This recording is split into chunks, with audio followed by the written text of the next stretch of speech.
우리 사회성교회 회원들 주님의 이름으로 축복하고 또 축복합니다. 또 오늘 우리 청년들 또 우리 청장년들 오늘 이 오후 시간에 참여한 여러분 모두를 다 축복하고 또 환영합니다. 오늘 여러분들 이렇게 뵈니까 참 행복하네요. 제가 행복하니까 여러분 마음이 언짢아지십니까? 우리 옆에 있는 분들 바라보면서 함께해서 행복합니다. 인사하며 나눕니다. 함께해서 행복합니다. 할렐루야. 그래요. 또 우리 지민이가 또 이렇게 언제 또 주름을 배웠어? 야, 참 다재다능해요. 오늘도 일부 예배 때는 중고등부 특송을 하는데 대단했어요. 일부 예배 때 주름을 치는데 말이에요. 와, 깜짝 놀랐어요. 참 베이스 기타도 그렇고 갈릴리교회 참 놀랍습니다. 감사하고요. 오늘 거룩의 행복입니다. 우리가 25번째 시간을 맞이하면서 세 가지 성물에 대해서 짧게 우리가 말씀을 나누고 함께 또 기도하며 나가는 시간을 갖기를 원하는데, 이 레위기 24장에 보게 되면 이 하나님의 이 성막 안에 꼭 있어야 될 세 가지 그 성물이 있었는데, 그 꼭 있어야 하는 세 가지 성물에 대한 이야기를 기록하고 있어요. 여러분 오늘 주시는 말씀을 잘 명심하시고 가슴에 새기시고 오늘 허예수 권사님 기도 그대로 행동하는 그리스도인들이 되시길 간절히 바랍니다. 자, 첫 번째는 바로 뭐냐면 등잔불이에요. 등잔불. 나눠드린 유인물을 참고해 보세요. 자, 레위기 24장 2절로 3절 우리 함께 읽어봅니다. 이스라엘 자손에게 명령하여 불을 켜기 위하여 감람을 찢어낸 순결한 기름을 내게로 가져오게 하여 계속해서 등잔불을 켜둘지며, 아론은 해마간 증거계 휘장 밖에서 저녁부터 아침까지 여호와 앞에 항상 등잔불을 정리할지니 이는 너희 대대로 지킬 영원한 규례라. 아멘. 자, 하나님께서 명령하여 주시는 거예요. 하나님이 제정하신 규례인데, 자, 하나님의 거룩한 성전에 항상 있어야 될 성물 중에 첫 번째 등장하는 게 뭐냐면 등잔불. 이 등잔불을 꺼지지 않게 등잔불을 늘 켜놓으라라고 하는 그런 말씀입니다. 자, 이 등잔불이 뭘 의미할까요? 여러분, 이 등잔불은 성도의 기도를 상징해요. 뭘 상징한다고요? 성도의 기도를 상징한다라고 하는 거예요. 여러분 가만히 보세요. 주님께서 이 성전은 만민이 기도하는 집이라 그랬죠. 기도하는 집에 기도가 사라지면 그때부터 어둠이 임하게 되는 거예요. 우리 영혼도 마찬가지예요. 우리 영혼이 빛 대신 하나님을 향하여 기도하지 않으면 영혼의 어두운 밤을 경험하게 돼요. 이해가 되시겠어요? 여러분의 가정에 기도가 사라져버리면, 영적으로 보면 여러분의 가정이 어둠의 공동체가 되어버린다는 거예요. 여러분, 하나님은 빛이시죠? 믿습니까? 하나님은 빛이신데 그 빛 대신 하나님을 향하여 나아갈 때는 우리 가운데 빛이 조명돼서 우리 안에 어둠이 사라지게 돼 있어요. 그렇죠? 틀림없어요. 우리가 빛 가까이 나아가면 나갈수록 우리 안에 어둠은 사라지고 빛이 우리 안에 가득하게 돼 있어요. 그런데 자, 빛의 등을 돌려버리면 그 순간부터 우리 안에는 어둠이 들어지는 거예요. 그러니까 성도의 삶에도 영혼의 어두운 밤을 경험할 수 있어요. 기도의 줄을 놓친 사람들은 틀림없습니다. 영혼의 어두운 밤을 경험하게 될 겁니다. 여러분의 가정도 마찬가지고요. 여러분이 모이는 목장이나 성교회, 또 더 확장해서 우리 갈릴리 교회가 만약에 모여 기도하지 않는다고 한다면 이 공동체도 영혼의 어둠을 경험하게 될 거예요. 아무리 교회가요 좋은 곳에 좋은 자재를 가지고 아름다운 성전이 진다 할지라도요, 깨어 기도하는 이들이 없다고 한다면 틀림없이 영적으로 그 공동체 안에는 영혼의 어둠을 경험하게 될 거예요. 그래서 이 등잔불을 꺼지지 않게 하라 라고 하는 말씀은 자, 빛 대신 하나님을 향하여 날마다 기도하는 성도들의 발걸음이 멈춰지지 않게 하라라고 하는 그런 말씀이에요.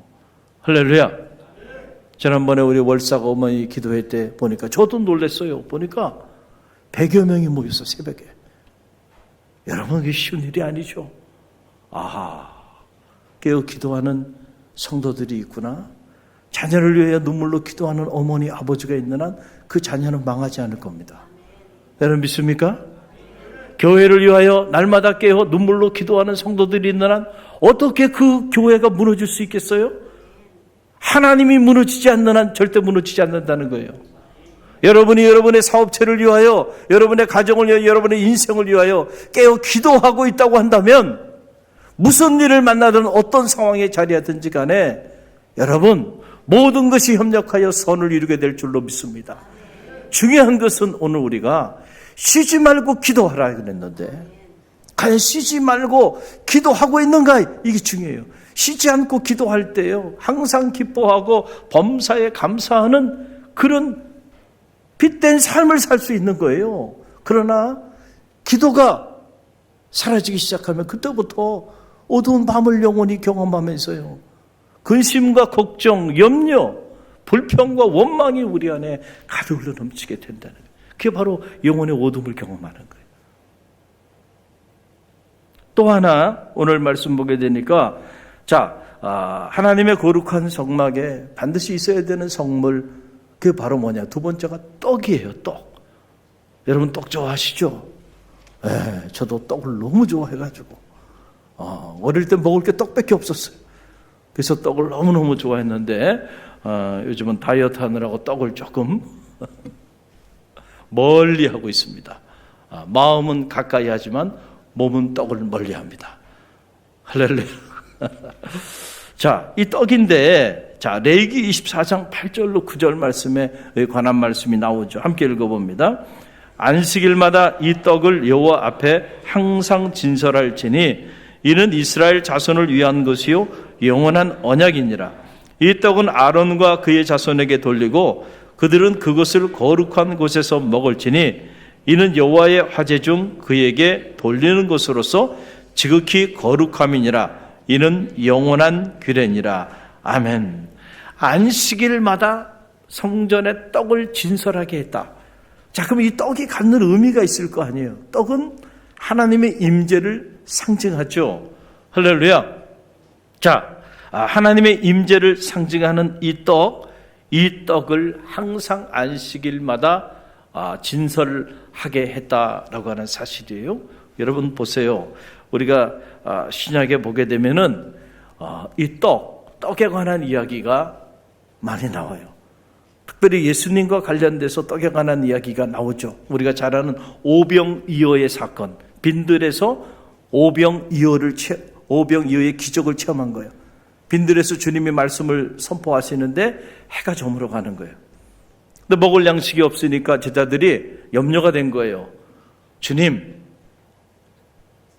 빨리 이 많은 무리들을 각 마을로 보내서 그들이 먹을 양식을 구하게 하셔야지. 그렇지 않으면 이 사람들이 다 굶게 생겼습니다.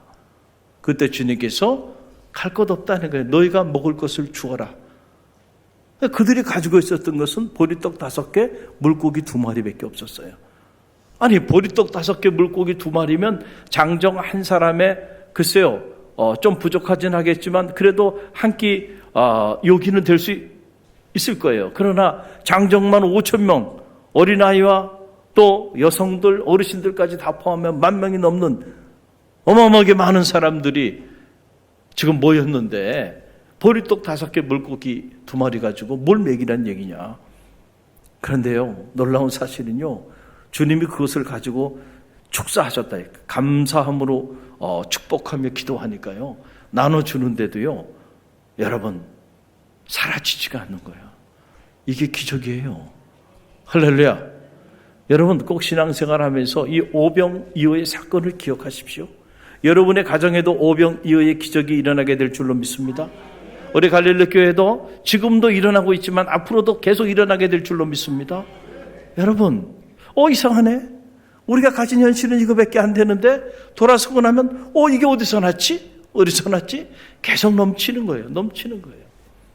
할렐루야.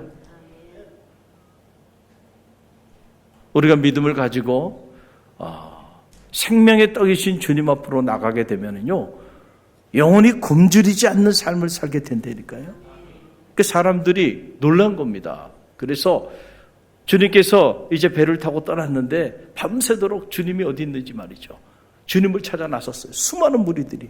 오병이어의 기적을 체험한 사람들. 요즘 말로 말하면 경제 문제를 해결한 거 아닙니까? 보리떡 5개, 물고기 2마리 가지고 5,000명 배불리 먹고 12광지를 막 남기는 기적을 행하니까 말이죠. 사람들이 뒤집어진 거예요. 그래서 주님을 찾아 막 나선 거예요. 그 주님을 찾아온 그들을 바라보면서 주님이 하신 말씀. 너희가 오늘 나를 찾는 까닭은 떡을 먹고 배부른 까닭이다.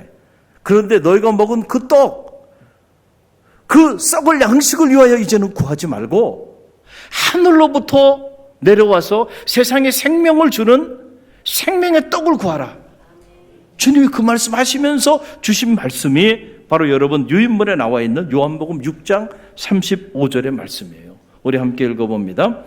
예수께서 이르시되 나는 생명의 떡이니 내게 오는 자는 결코 줄이지 아니할 터요 나를 믿는 자는 영원히 목마르지 아니하리라. 아멘. 나를 믿는 자는 그 배에서 생수의 강이 흘러넘치리라. 여러분 정말 주님을 생명의 떡으로 믿습니까? 그렇다고 한다면 한번 옆 사람 한번 만져보세요. 생수의 강이 막 흘러넘쳐요? 옷 한번 만져보세요.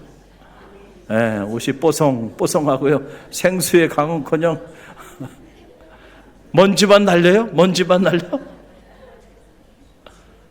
정말 예수 그리스도가 생명의 떡이심을 정말로 믿게 되면 영원히 목마르지 아니하고 그 배에서 생수의 강이 흘러넘친다는 거예요.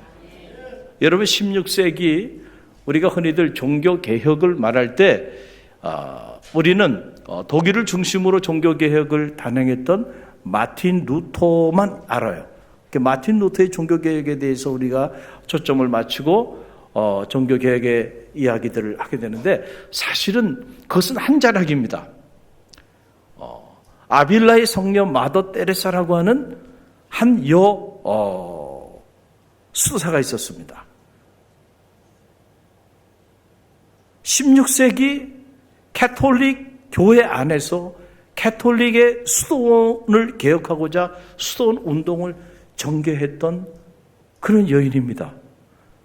맨발의 성녀, 아빌라의 성녀 마더 테레사라고 불리우는데 아무것도 가지고 있지 않고 무일푼으로 위대한 캐톨릭의 그 수도원의 영적인 개혁을 이루고요. 놀라운 영적인 운동을 단행하며 나가게 됩니다. 아무것도 가지지 않고 무일푼으로. 그래서 그녀를 맨발의 성녀라고 이렇게 칭하게 되었는데 그녀가 끊임없이 이 귀한 영적인 사역을 진행하면서 그녀가 했던 말, 하나님 한 분이면 충분합니다는 거예요. 한번 따라 보세요. 하나님 한 분이면 충분합니다. 네. 주님 한 분이면 충분해. 그런데 우리는 자꾸 주님 외에 다른 것을 자꾸 구한단 말이에요. 왜 그럴까요?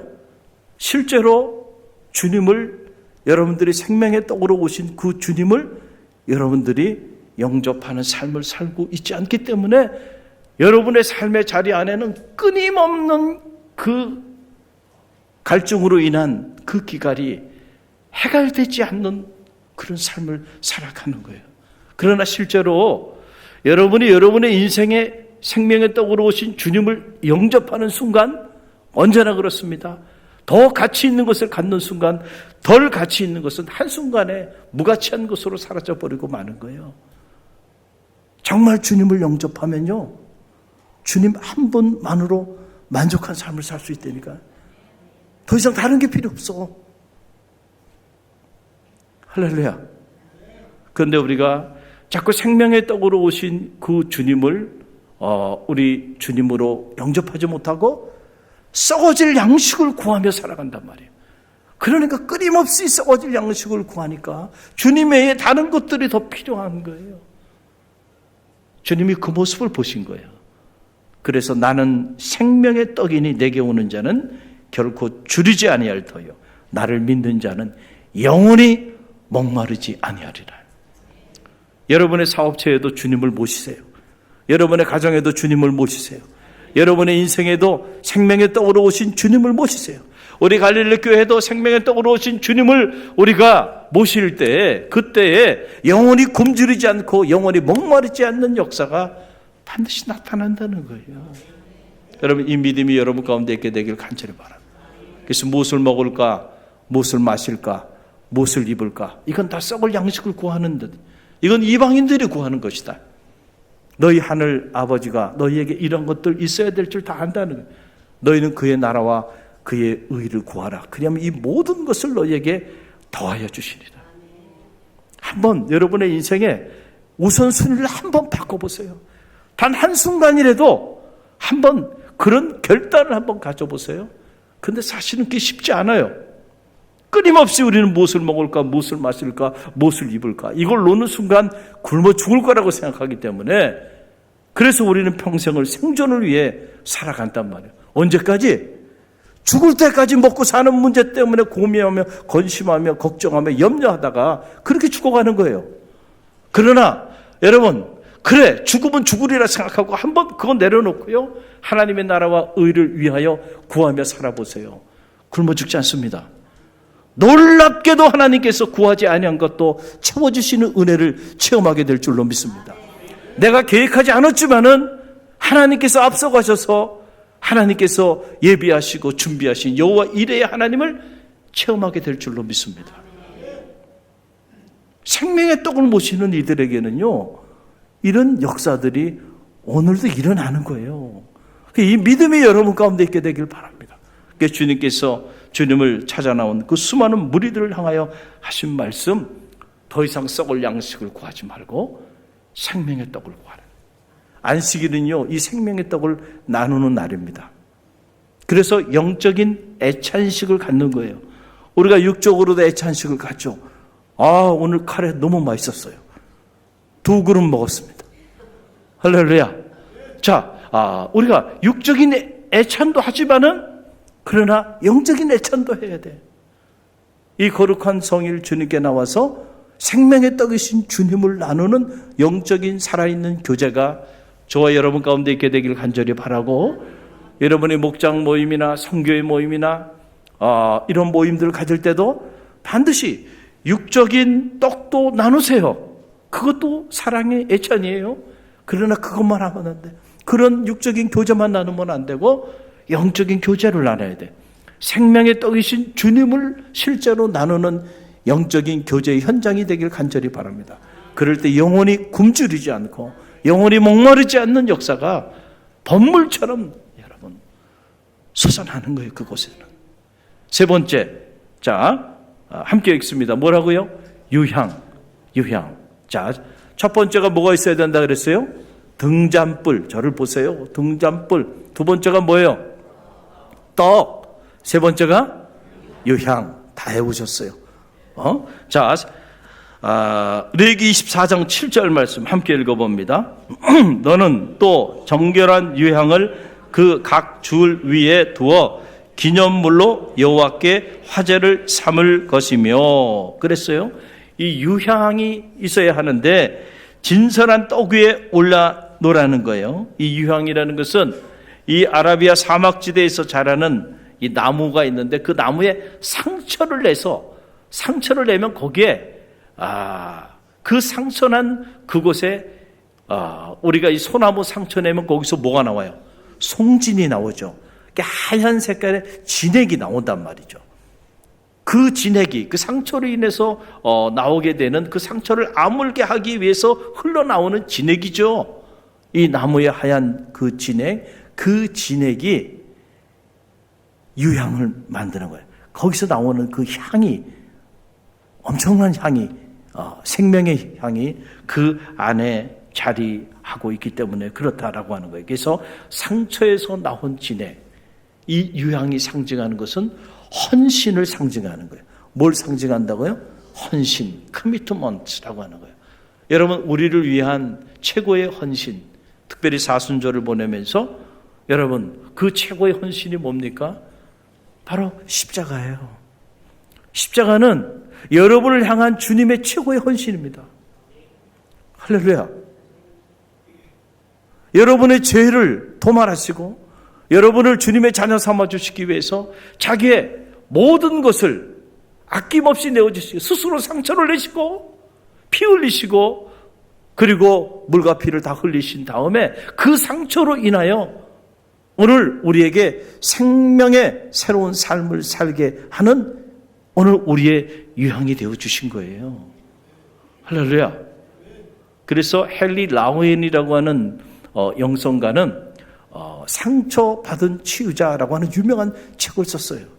예수님은 누구냐? 상처받은 치유자다는 거예요. 예수님만큼 상처를 많이 받은 사람이 어디냐? 우리가 신앙생활을 하면서 과거에는 이제 그런 분들이 별로 없었는데 이 현대에 와서 많은 분들이 상처받았다. 우리 갈릴리 교회는 그런 분들이 요즘은 없어요. 과거에는 있었어요.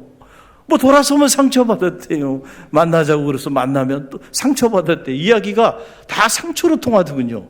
목사님 상담하자고 그래서 만나보면 또 무슨 이런 상처 저런 상처 하여간 상상도 못하는 기가 막힌 상처들을 받으신 분들이 많이 있었는데 한순간에 성령이 역사하니까 말이죠. 상처가 사라지더라고요. 할렐루야. 여러분 가만히 생각해 보세요. 예수님만큼 상처를 많이 받으신 분이 어디 있겠어요? 특별히 가장 가까이 있는 제자들에게 예수님이 가장 큰 상처받지 않았겠어요? 그 12제자들, 주님께서 그 사람들 자격이 있어서 12제자의 반열에 서게 했습니까? 다 무자격자들이에요. 그러나 주님의 은혜로 불러서 12제자의 그 반열에 세워줬어요. 그랬더니 말이죠. 정말로 주님이 고난의 길을 걸어가는 그때에 어떤 사람은 주님을 은삼십냥에 팔아먹는 사람이 나오지 않나. 어떤 사람은 주님을 3번이나 저주하면서 부인하고 가지 않나. 나머지 제자들도 다 똑같이 주님 곁을 떠나면 나는 그 사람이 누군지 알지 못한다고. 그리고 각기 다 제 길로 가고 말았어요. 3년 동안 먹이시고 입히시고 그리고 그들의 발까지 씻어주시면서 제자 훈련을 시켰는데 야, 어떻게 한 사람도 주님과 함께 You go, we go. 당신이 십자가를 치면 제가 지겠다고. 구레네 시몬은 억지로라도 그 십자가 졌지만은 그 고난의 골고다 언덕을 오를 때 제자 중에 한 사람이라도 나서서 주님, 제가 대신 짊어지겠습니다. 뭐 이런 인물이라도 한 사람 나올 만한데 한 사람도 나오지 않았대요. 한 사람. 다 각기 자기 살이 다 도망갔대요. 상처 받으셨을까요? 안 받으셨을까요? 여러분, 십자가의 고난도 고난이지만 더 큰 고난은 그렇게 주님을 저주하면서 주님 곁을 떠나는 제자들의 모습을 보고 주님을 때려잡겠다고 말이죠. 로마 군인들을 데리고 와가지고 말이죠. 주님을 고소하고 주님을 팔아넘기는 가룟 유다 같은 제자를 바라보면서 주님이 받았을 상처는요. 그건 말로 설명할 필요가 없는 거예요. 그렇죠? 지금은 은퇴했지만 저 선한목자교회 유기성 목사님이 언젠가 그런 말씀을 하시더라고요.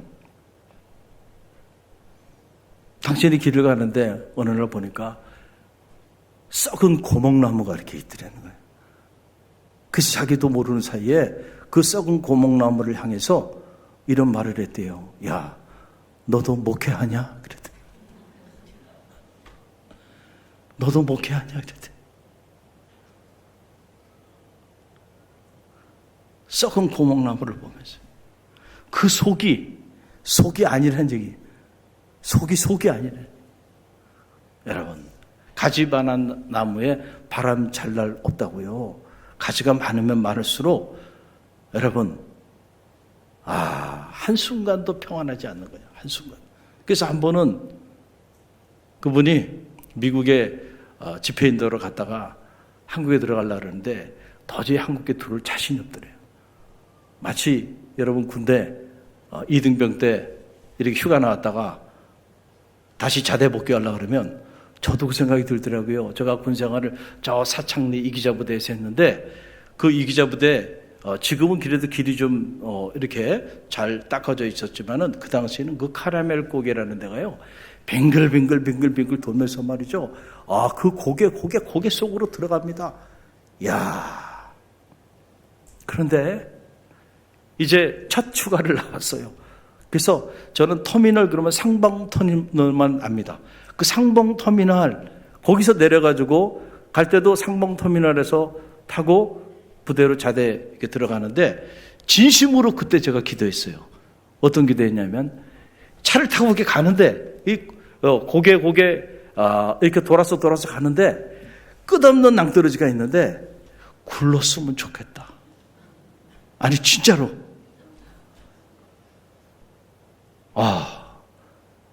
이 차가 좀 굴렀으면 좋겠다. 그렇게 들어가고 싶지 않더라. 이등병 때 그 자대가요 휴가 나왔다가 그래서들 탈영들 하는구나. 지금도 제가 생각해요. 이제 저 같은 사람도 그렇잖아요. 성직자가 되겠다고 그렇게 주의 길을 걸어가고 있는 사람도 그 고난의 현장 앞에 자리하게 되니까 그냥 차가 굴렀으면 좋겠다. 이런 생각이 들더라. 여러분, 예수님이 오직하면 헨리 라우엔이 예수님을 상처받은 치유자라고 말했을까? 누구보다도 많은 상처를 받으셨죠. 주님은 우리를 구원하여 주시기 위하여 사랑의 화신으로 우리 가운데 왔는데 우리는 정작 그분을 향하여 사랑하지 못했잖아요. 그렇죠? 배신했고 채찍질했고 모욕했고 결국 십자가에 매달아서 인류가 만들어놓은 최고의 끔찍한 사형틀에 끌어올려서 가장 비참한 모습으로 죽였습니다. 자, 주님의 상처가 얼마나 클까요? 여러분의 상처가 주님 상처보다 더 큽니까? 아니죠. 그런데 놀라운 사실은 이 상처가 능력이 됐다는 거예요. 이 상처가 뭐가 돼요? 능력이 돼서 주님의 이 십자가의 상처 때문에 수많은 사람들이 감동을 받고 수많은 사람들이 그 십자가 앞에서는 고개를 숙이고 그 십자가의 상처 앞에서는 마음의 문을 열었다는 거잖아요. 할렐루야. 그래서 가만히 보면요, 상처가 사명이 되더라고요. 상처가 사명이 돼요. 이 얘기하면 우리 집사람한테 혼나겠지만은 이 얘기 내가 할게요. 오늘 사열성경 헌신예배 드리는데 엊그제 있었던 일이에요. 제 가까이 있는 친구 목사가 전화를 했어요. 그게 갑자기 무슨 일인가 했더니 자기 지방의 사회평신도부에서 주관하는 집회가 있는데 집회에 강사님으로 좀 와달라는 거예요. 그래서 저는 저보고 와달라는 줄 알았어요. 근데 자네가 아니고 사모님이 좀 왔으면 좋겠대요. 이야, 그 진짜 이게 무슨 소리냐? 내가 태어나서 처음 듣는 소리다 말이죠. 그랬더니 그 일산 지방에 지방 집회를 하는데 이번에는 사모님을 좀 모시고 간증의 이야기를 좀 듣고 싶다. 그런데 우리 친한 친구 목사님한테 지방사회평신도부 총무 되시는 분이 강사를 좀 섭외해달라. 그 자기가 생각해보니까 우리 집사람이 생각나더래요. 그래가지고 저한테 연락을 했대요. 아니, 세상에 이런 일도 있는가. 그래서 제가 전화 받다마다 아이고, 내가 말을 전하기도 아마 어려울 거다. 말 꺼내자마자 난리가 날 텐데 아니나 다를 거예요. 말 꺼내자마자 난리가 나더라고요. 저를 아래 위로 우리 집사람이 훑어보면서 당신 제정신이냐고 원체 나서는 거를 못 하잖아요. 그렇죠? 조용하잖아요. 그러니까는 와서 좀 말씀을 전해달라는데도 결국은 못하겠다고, 빨리 전화해서 못하겠다고 다른 사모님 섭외하도록 그렇게 하라고. 그래서 제가 연락해가지고 미안하다, 전화줘서 고마운데 아무래도 때가 아닌 것 같다, 그렇게 얘기를 했어요. 그러고 나서 가만히 생각해 봤어요. 아니, 그 친구가 왜 우리 집사람 보고 와서 그 집회에 말씀을 전하라 그랬을까. 보니까 가까이 지내다 보니까 이 친구가 저의 살아온 궤적을 알아요. 그러면서 그 친구가 하는 말에, 야, 유학생활 할 때 정말 자녀 문제도 그렇고 여러 가지로 힘들고 어려운 시간들 보냈잖아. 그 얘기 좀 해주면 참 큰 힘이 될 텐데. 집사도 아니고 권사도 아니고 장로도 아니고 사모는 뭐예요? 그냥 성도 아닙니까? 그죠? 평신도 중에 정말 평신도지. 그러니까 그 사모님의 이야기를 듣고 싶다는 거예요. 그러고 생각해 보니까, 그래, 우리가 힘들고 어려웠던 시절들, 그때는 참 우리에게 상처가 됐고 너무 큰 고통이고 너무 큰 아픔이었어요. 그런데 보고 나니까 그렇게 받았던 그 상처가 사명이 돼서, 물론 가진 않았지만 지방 집회에 초대도 받는 이런 일들이 일어나는 거예요. 할렐루야. 그래서 상처받은 치유자, 유향이 될 수 있는 것은 상처를 통해서 나온 거기 때문에 그게 유향이 되는 거예요. 할렐루야. 그러니까 여러분들이 믿음의 길을 걸어가면서, 목사님 저 상처 받았어요, 그러면 할렐루야 하고 박수 쳐요. 할렐루야. 상처 더 받아. 그거 가지고 부족해. 더 받아. 그 상처가 유향이 될 거야. 아멘입니까? 그러니까 상처 때문에 불평하고 원망하고 좌절하고 절망할 게 아니고요, 상처를 주신 하나님 감사합니다. 유향을 만들어줄 줄로 믿습니다. 그렇죠? 동병상련이라고 말이죠. 정말 같은 병을 알아본 사람이 그 같은 병을 아는 사람의 마음을 아는 거야. 눈물 젖은 빵을 먹어본 사람이 굶주린 사람의 아픔을 아는 거죠. 수술대 위에 누워본 사람이 오늘 수술을 앞두고 있는 사람들의 그 마음을 아는 거죠. 그러니까 그 수많은 상처들이 결국은 유향이 되는 거죠. 그런 면에서 여러분이 정말 누군가를 주님께로 인도하는 그런 하나님의 사람들이 되기 위해서는 여러분에게도 상처가 있어서 여러분의 삶에 유향이 자리해야 한다는 사실을 꼭 기억하시길 바랍니다. 주님의 이 십자가는 상처의 십자가입니다. 그렇죠? 피와 눈물과 그 고통과 고난의 상징이에요. 십자가 자체가 상처입니다. 이 상처가 유향이 돼서 오늘 생명을 살리고 있는 거예요. 그래서 이 하나님의 성전에는 이 세 가지가 있어야 한다는 거예요. 첫째가 뭐라고요? 등잔불. 이게 뭐라고요? 성도의 기도. 쉬지 말고 기도하라. 깨어 기도하라. 기도는 모든 것은 기도로부터 시작되는 거예요. 기도 외에 다른 것을 이루어 나갈 수 없다. 내 집은 만민이 기도하는 집이다. 기도가 사라지는 사람, 영혼의 밤을 경험하게 된다. 둘째가 바로 뭐라고요? 떡. 생명의 떡이신 예수님이 살아있어야 돼. 그 다음에 세 번째는 뭐예요? 유향. 상처를 통한 생명의 향기가 살아있는. 그게 어디냐? 그게 성전이에요. 그게 성소예요. 저와 여러분은 다 하나님의 거룩한 성소죠. 여러분의 삶에 등잔불이 꺼지지 않게 되기를 간절히 바랍니다. 여러분의 삶에 생명의 떡이 살아있게 되기를 간절히 바랍니다. 여러분의 삶의 자리 가운데 생명을 살리는 유향이 살아있게 되기를 간절히 바랍니다. 특별히 오늘 사여성교회 헌신을 결단하며 나가는데 이 세 가지가 여러분의 삶과 여러분의 성교회에 가득 흘러 넘치게 되기를 바라고, 또 우리 청년들, 그리고 우리 오늘 오후예배 참여한 모든 이들 가운데 이 세 가지가 함께하게 되기를 간절히 바랍니다.